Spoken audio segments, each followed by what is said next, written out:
அஸ்ஸலாமு அலைக்கும் வரஹ்மத்துல்லாஹி வபரகாத்துஹ். லா தஹ்சன், கவலை கொள்ளாதீர். எதை குறித்து சகோதரரே? கடந்த காலத்தில் நடந்த நிகழ்வுகளை குறித்து. கடந்த காலத்தில் நடந்த பல நிகழ்வுகள் தான் இன்று நிகழ்காலத்தில் பலரை கவலையோடு எதிர்காலத்தை நோக்கி நகர விடாமல் தடுத்து கொண்டிருக்கிறது. கடந்த காலத்தில் நம்முடைய வாழ்க்கையில் எதுவும் நடந்திருக்கலாம். எத்தனையோ பாவங்களை நாம் செய்திருக்கலாம். எத்தனையோ உறவுகள் மரணத்தால் பிரிந்திருக்கலாம். எத்தனையோ உறவுகள் நாம் விரும்பி கைகூடாமல் இருக்கலாம். நோயால், செல்வ இழப்புகளால் நாம் சோதிக்கப்பட்டிருக்கலாம். இன்னும் எத்தனையோ சோதனைகள் இருளால் நம்முடைய கடந்த காலம் முழுக்க சோதிக்கப்பட்டிருக்கலாம். ஆனால் ஒன்றை மனதில் பதிய வைத்துக் கொள்ளுங்கள், கடந்த காலத்தில் நடந்த எந்த நிகழ்வும் எதிர்காலத்தில் நடக்க இருப்பவற்றை பாதித்து விடாது. மீண்டும் சொல்கிறேன், இறைவன் எதிர்காலத்தில் வைத்திருக்கின்ற பொக்கிஷங்களை பெறுவதற்கு கடந்த காலத்தில் நடந்த எதுவும் தடையாக அமைந்து விடாது. இறைவன் அமைத்த இந்த வாழ்வியல் நேர்கோட்டில், இறைவன் மேலும் கீழும் அமைத்த இந்த வாழ்வியல் முறையில் ஆரம்பிக்கப்பட்டதிலிருந்து முடியும் வரை எதுவெல்லாம் நடக்கும் என்று இறைவன் நிர்ணயித்திருக்கின்றானோ அதுவெல்லாம் நாம் விரும்பாமல் இருந்தாலும், நகராமல் இருந்தாலும், கவலையால் நாம் இருளில் உட்கார்ந்திருந்தாலும் நடக்கத்தான் போகிறது. தோல்வியை வாழ்வியில் சந்தித்து விட்டோமா? இனிமேல் வெற்றி பெற முடியாது என்று எண்ணிக்கொண்டிருக்கிறீர்களா? இந்த நிகழ்வை கவனியுங்கள். உஹதுடைய போர்க்களம் என்ற ஒரு போர்க்களம் இஸ்லாமிய சாம்ராஜ்யத்தில் நடந்தது. இறைத்தூதருடைய வார்த்தையை சில நபித்தோழர்கள் மீறியதன் காரணமாக அந்த பாவத்தால் அந்த போர் முழுக்க சோதிக்கப்பட்டு உஹதுடைய போர் தோல்வியில் முடிந்தது. போரின் தலைவர் இறைத்தூதர், அவர்களுக்கு பின்னால் இருந்தவர்கள் நபித்தோழர்களாக இருந்தாலும் தோல்வியை தழுவியதை பார்த்தவுடன் இஸ்லாமிய சாம்ராஜ்யம் அதோடு அழிந்து விட்டது என்று எதிரிகள் கணக்கு போட்டார்கள். ஆனால் இறைவன் வசனம் இறக்கினான், வலா தஹினு வலா தஹ்சனு அன்துமுல் அலௌன இன் குன்தும் முஃமினீன். நீங்கள் கவலை கொள்ளாதீர்கள், பயம் கொள்ளாதீர்கள், இறை நம்பிக்கை கொண்டவர்களாக நீங்கள் இருக்கும் காலமெல்லாம் நீங்கள் தான் உயர்ந்தவர்கள் என்று. அந்த நம்பிக்கை, அந்த தோல்வியிலிருந்து அவர்கள் பெற்ற பாடத்தில், இறை நம்பிக்கையில் அவர்களுக்கு கிடைத்த பாடம் அடுத்த போர்க்களங்களில் அவர்களை உயர்த்தியது. இஸ்லாமிய சாம்ராஜ்யத்தின் வளர்ச்சியை இன்று நாம் பார்க்கிறோம். இன்னும் எத்தனையோ உதாரணங்களை சொல்லலாம். எமக்கு தோல்வியை இறைவன் கொடுத்தால் அடுத்த நாள் மூச்சு விடுவதற்கு அவகாசத்தை இறைவன் கொடுத்திருக்கிறான் என்றால் வெற்றியின் பாதையில் பயணிப்பதற்காகத்தான். வாழ்வில் குழந்தை இல்லை என்ற சோதனையில் நீங்கள் அகப்பட்டிருக்கிறீர்களா? இனிமேல் குழந்தை பிறக்க முடியாதா?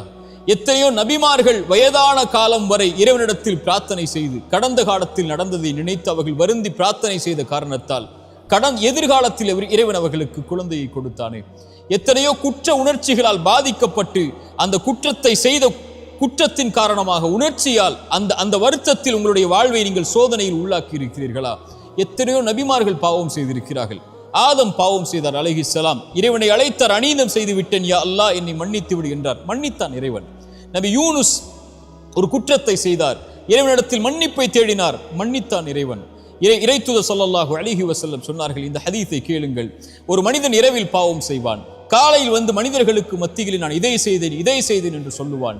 இறைவனிடத்தில் எல்லோரும் மன்னிக்கப்படுவார்கள் இவனை தவிர. ஏனென்றால் இறைவன் மறைத்ததை இவன் வெளிப்படுத்தினான். இறைவன் மறைத்து இவனை இந்த பாவத்திலிருந்து நீக்க வேண்டும் என்று நினைத்தான். ஆனால் இவனோ வெளிப்படுத்தி அதை தொடர்கிறான் என்று இறைத்தூதர் ஸல்லல்லாஹு அலைஹி வஸல்லம் சொன்னார்கள். இறைமறை என்ன சொல்லுகிறது?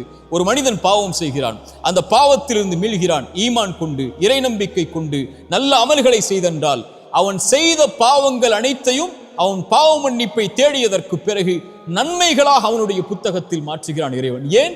அந்த பாவத்தின் வாட்டத்தில் அவன் இருந்துவிடக் கூடாது என்பதற்காக. சுப்ஹானல்லாஹ். இப்படிப்பட்ட இறைமறையையும் இறைத்தூதருடைய வழிமுறைகளையும் பெற்றிருக்கக்கூடிய நாம் ஏன் நம்முடைய கடந்த காலத்தில் நடந்ததை நினைத்து வருந்தி கொண்டிருக்கிறோம்? லா தக்னது மின் ரஹ்மத்தில்லாஹ். இறைவனுடைய அருளில் ஒருபோதும் நம்பிக்கை இழக்காதீர்கள். உங்கள் வாழ்வில் எது இல்லாமல் இருந்தாலும் இறைவன் கொடுப்பான் என்ற நம்பிக்கையில் முன்னேறுங்கள். வாழ்வில் எதை இழந்திருந்தாலும் இழந்ததை விட இறைவன் சிறந்ததை உங்களுக்கு தருவான் என்ற இறைவனுடைய நம்பிக்கையோடு முன்னேறுங்கள்.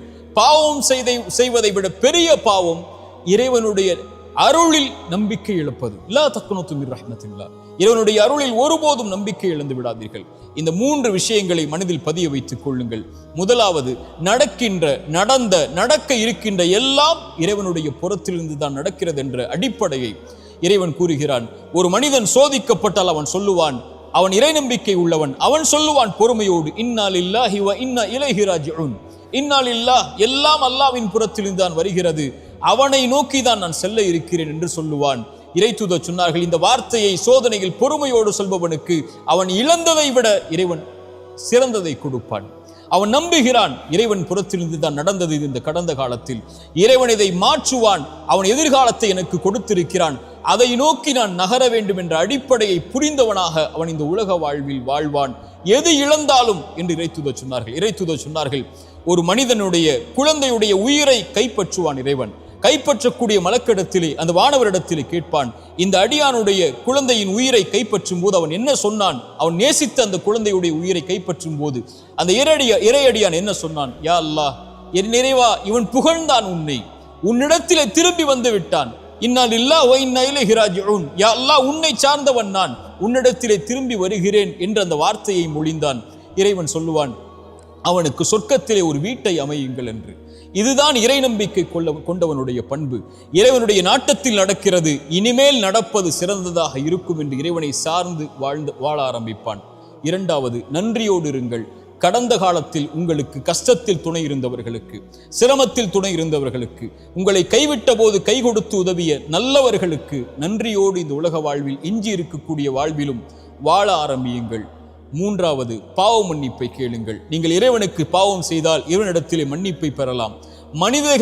மனிதர்களுக்கு நீங்கள் பாவம் செய்திருந்தால் அவர்களை அணுகி பாவ மன்னிப்பை கேட்டு அந்த பாவத்திலிருந்து விடுபடுங்கள். அவர்கள் மன்னிக்கிறார்கள், அவர்கள் மன்னிக்கவில்லை, உங்களை வெறுத்து வாழ்கிறார்கள், அதற்கு பிறகு உங்களோடு அவர்கள் உறவை துண்டித்து விட்டார்கள், அதுவெல்லாம் உங்களுடைய கணக்கில் அல்ல, இறைவனிடத்தில் ஒப்படைத்து விடுங்கள்.